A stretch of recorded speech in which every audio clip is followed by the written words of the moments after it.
The Handlers. Written by Maria Kay. Narrated by John A. Boulanger.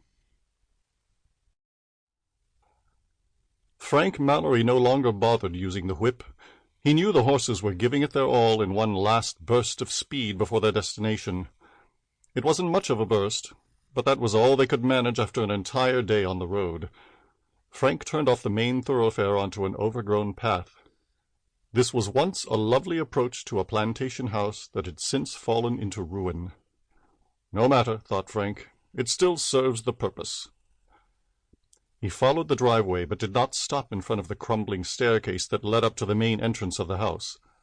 Instead, he directed the horses past the house, circling it to the left and pulling up as close as he could to the overgrown garden behind the mansion. The horses stopped without having to be told. They had made this trip so many times they knew their way. Frank hopped down and went to open the covered carriage. "Saul, Deli, are you alive in there?"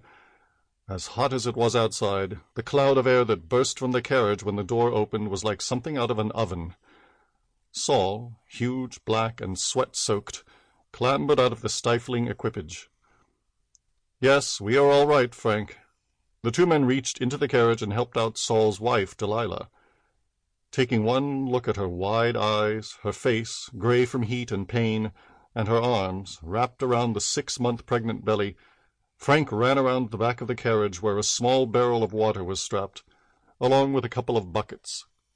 He filled one of the buckets, ran back and splashed a few handfuls of warm, smelly water into Delilah's face. "Thank you, Frank," she said gently. "I am fine. Quit fussing, honestly. Saul, won't you help Frank to take care of the horses? Here is Marie. She'll look after me." Marie, the girl who stepped from the carriage, was the spitting image of her mother, but 17 years younger. The same wide eyes, the same beautiful, generous mouth, the same face and figure of a perfectly sculpted ancient statuette. She took her mother by the elbow and helped prop her against the side of the carriage. While the men rubbed down and watered the horses, Marie and her mother slowly walked around the carriage toward a barely noticeable path through a wall of luxurious tropical plants only too happy to grow wild and untended in the hot and humid climate of Louisiana. Delilah glanced at her daughter's anxious face. "I know what you are thinking. My darling girl, if there was any other way, we would have taken it. I have already had one slave baby." She grabbed Marie's shoulder and turned her so they would face each other. "I want this one to be born and grow up a free person." Sample complete. Ready to continue?